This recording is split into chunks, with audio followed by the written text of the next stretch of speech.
Hello dear, तो इस derivation में हम प्रूव करेंगे एक समान विद्युत क्षेत्र में विद्युत द्विध्रुव पर बल तथा बल आघूर्ण। इट मींस डियर, हमारे पास एक समान विद्युत क्षेत्र हो तो उसमें इलेक्ट्रिक डाइपोल के कारण कितना फोर्स तथा टार्क पैदा होगा, कितना बल तथा बल आघूर्ण उत्पन्न होगा, उस चीज को इस पूरे डेरिवेशन में कवर करेंगे। तो इस डेरिवेशन में बने रहिए, पूरा फंडा क्लियर होने वाला है। क्लियर है डियर? तो इस सिचुएशन में हमने माना ये हमारे पास इलेक्ट्रिक फोर्स लाइन है, तो हमने माना डियर ये हमारे पास इलेक्ट्रिक फोर्स लाइन है जो एक समान विद्युत क्षेत्र में पास आउट हो रही है। क्लियर हो गया डियर? अच्छा जी, नेक्स्ट आगे दिया डियर विद्युत द्विध्रुव पर बल तथा बल आघूर्ण। विद्युत द्विध्रुव it means in electric force line के बीच में हमें एक डाइपोल मानना पड़ेगा। क्या मानना पड़ेगा? डाइपोल, एक द्विध्रुव मानना पड़ेगा। क्या मानना पड़ेगा डियर? द्विध्रुव। तो उसको मान लेते हैं।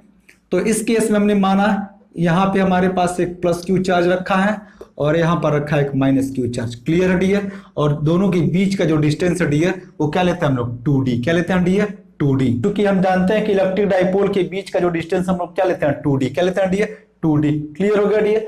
तो इस सिचुएशन में हमें क्या करना है? बल तथा बल आघूर्ण को कैलकुलेट करना है। तो बल तथा बल आघूर्ण को कैलकुलेट करने के लिए बेसिक कंसेप्ट को समझते हैं डियर।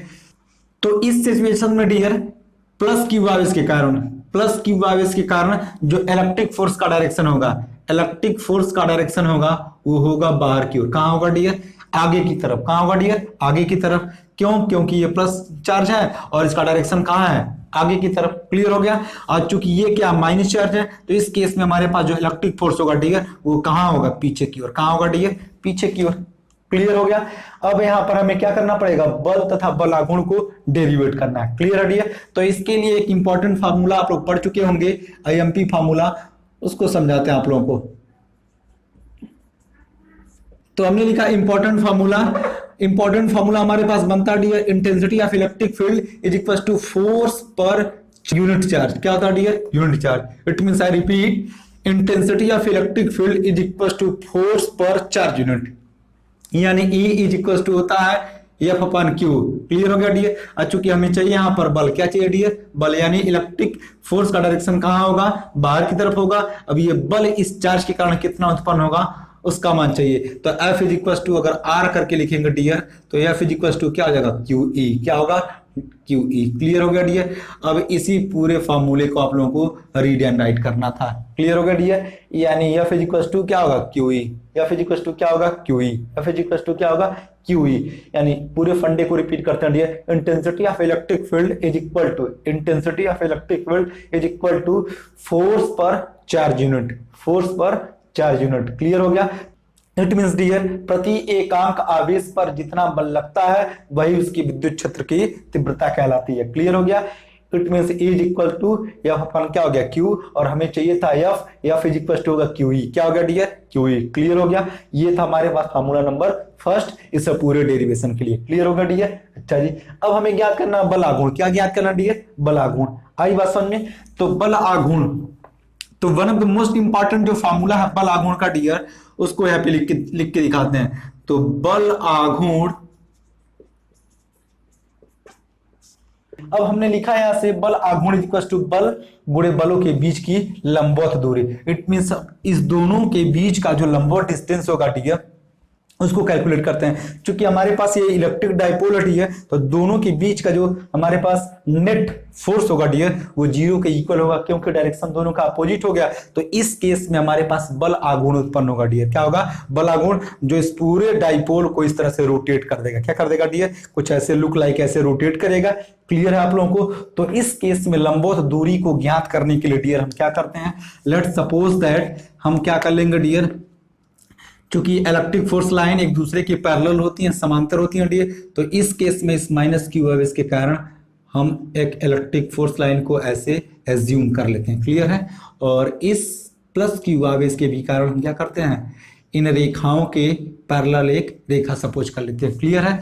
तो इस सिचुएशन में हमारे पास जो परपेंडिकुलर आएगा डियर, इस केस में हमारे पास ये हो गया परपेंडिकुलर कंडीशन, यानी दोनों बलों के बीच का जो परपेंडिकुलर होगा ये होगा डियर। उम्मीद करते हैं डियर ये पूरा कॉन्सेप्ट आप लोग को एकदम क्लियर हो रहा होगा। क्लियर है डियर? अच्छा जी, अब इस केस में हमको यही चाहिए डियर। कहां से चाहिए, क्यों चाहिए, क्यों, क्योंकि हम जान चुके हैं कि बल आघूर्ण इक्वल होता है बल गुणे बलों के बीच की लंबवत दूरी। तो यही तो लंबवत दूरी है, इसी लंबवत दूरी को हमको क्या करना है, फाइंड आउट करना है। क्लियर है। तो ये हमारे पास एक ट्राइंगल का निर्माण कर रहा है डियर। तो इस केस में हम मान लेते हैं इसको ए और इसको बी और इसको मान लेते हैं हम लोग सी। क्या मान लेते हैं डियर, सी मान लेते हैं। क्लियर हो गया। अच्छा जी, अब डियर यहाँ पे बल आघूर्ण दिया है और बल आघूर्ण को शो करते हैं टाउ से। किससे शो करते हैं डियर, टाउ से। क्लियर हो गया। बल आघूर्ण को किससे शो करते हैं, टाउ से।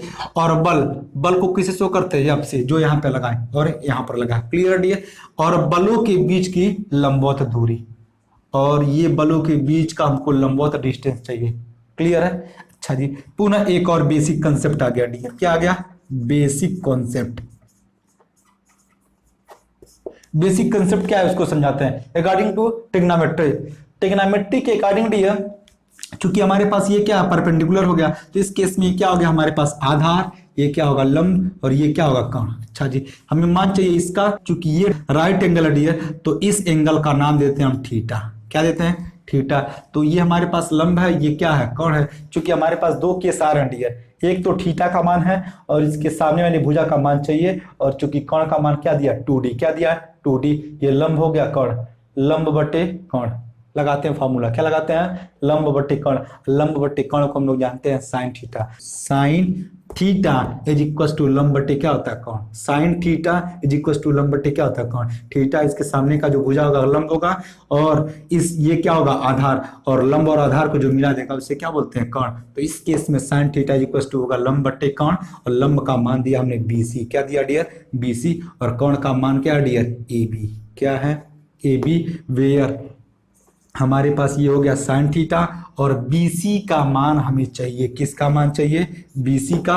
और AB का मान, AB नहीं है डियर, क्या है, 2D है। क्या है, 2D है। Got it. तो इस केस में जो BC का मान होगा डियर, यही तो चाहिए हमको, यही परपेंडिकुलर डिस्टेंस चाहिए। तो BC इज इक्वल टू हमारे पास क्या आ जाएगा, क्रॉस मल्टीप्लिकेशन, जिसका कोई नहीं उसका मालिक एक होता है। तो इस कंडीशन में हमारे पास क्या आ जाएगा, 2D साइन थीटा। ये दो फार्मूले थे। फार्मूला नंबर ये क्या है, सेकंड है, और ये फार्मूला नंबर क्या डियर, फर्स्ट है। अगर इन दोनों फार्मूले को अगर एकदम क्लियर कर लिए, तो आप लोग एक समान विद्युत क्षेत्र में विद्युत द्विध्रुव पर बल तथा बलागुण को डेरिवेट करने में पीछे नहीं हटेंगे। क्लियर है डियर। ये था इसका पूरा basic logic, basic concept. Clear है डियर। अच्छा जी, यानी बीच की दूरी हमारे पास क्या आ गया, BC। तो लिखेंगे tau is equal to F is equal to हमारे पास क्या आया डियर, QE। क्या आया है, QE। यानी हमने बोला क्या है, F is equal to QE। इस फॉर्मूले को याद रखे रहो डियर। क्यों, क्योंकि आने वाले चैप्टर में ये फॉर्मूला बहुत इंपॉर्टेंट है, one of the most important formula है, जो आगे के डेरिवेशंस में भी बहुत ज्यादा यूज होगा। क्लियर हो गया डियर। तो F is equal to QE, और BC का मान हमने यहां से निकाला, तो ये हो गया 2D साइन थीटा। क्या हो गया, 2D साइन थीटा। अच्छा जी, और इस डेरिवेशन का जो तीसरा formula, one of the most important जो formula dear, P is equal to होता है Q into 2D। Q into क्या होता है, 2D, जिसको बोलते हैं विद्युत द्विध्रुव आघूर्ण। विद्युत द्विध्रुव आघूर्ण। क्लियर है डियर। विद्युत द्विध्रुव, बस क्लियर आप लोगों को। जो इलेक्ट्रिक डाइपोल होता है डियर, 2D। क्या होता है, 2D। यहाँ देखिए कॉमन सेंस की बात है। Electric dipole is equal to क्या होता है, 2D। अगर आघूर्ण ज्ञात करना होगा डियर, तो बस कुछ करना नहीं है, आवेश में इस 2D का क्या करना है, मल्टीपल कर देना है। कभी भी आप लोगों से इलेक्ट्रिक डाइपोल पूछेगा डियर, तो इलेक्ट्रिक डाइपोल के बीच का डिस्टेंस क्या होता है, 2D होता है। और विद्युत द्विध्रुव में बस क्या ऐड कर दिया, आघूर्ण ऐड कर दिया डियर। तो बस हम चार्ज को क्या कर लेंगे, गुणा कर लेंगे। एक ही चार्ज को गुणा क्यों करेंगे, क्योंकि कॉमन सेंस की बात है डियर, दोनों चार्ज क्या होते हैं, इक्वल होते हैं। तो इस केस में हमारे पास P इक्वल टू क्या बनता है, 2D। तो ये हमारे पास था फार्मूला नंबर फर्स्ट, ये क्या था, फार्मूला नंबर सेकंड, और ये क्या होगा, फार्मूला नंबर थर्ड। इन्हीं तीनों को हम कंबाइन कर देते हैं, हमारे पास आ जाएगा बल आघूर्ण। तो ये हमारे पास आगे प्रोसीड करेंगे डियर। तो लिखेंगे tau is equal to Q into 2D को लिखना चाहे तो क्या लिख सकते हैं, P। क्या लिख सकते हैं, P। और बचा क्या है, E। PE sine theta. यही हमारे पास क्या था डियर, बल आघूर्ण। एक समान विद्युत क्षेत्र में विद्युत द्विध्रुव पर, विद्युत द्विध्रुव पर बल ये हो गया हमारे पास, तथा बल आघूर्ण टाउ इक्वल टू क्या हो गया पीई साइन थीटा। अब इस कंडीशन में इस सूत्र के लिए हमारे पास 3 इंपॉर्टेंट केस बनता है, important cases of tau. Tau के 3 केस बनते हैं, उसको समझाते हैं। ये तीनों केस क्या है ध्यान से समझिएगा। तो ये हमारे पास सपोज करें इलेक्ट्रिक फोर्स लाइन है, क्लियर है डियर, और ये हमारे पास क्या है डाइपोल, ये हमारे पास क्या है डाइपोल, क्लियर हो गया। यानी इट मींस ये हमारे पास क्या हो गया माइनस क्यू चार्ज और ये हो गया प्लस क्यू चार्ज, क्लियर है डियर। तो दोनों का डायरेक्शन क्या हो गया सेम टू सेम, क्या होगा डियर सेम टू सेम। तो इस केस में थीटा इज इक्वल टू क्या आता है 0 डिग्री, क्लियर है डियर। अच्छा जी दूसरा केस समझाते हैं डियर।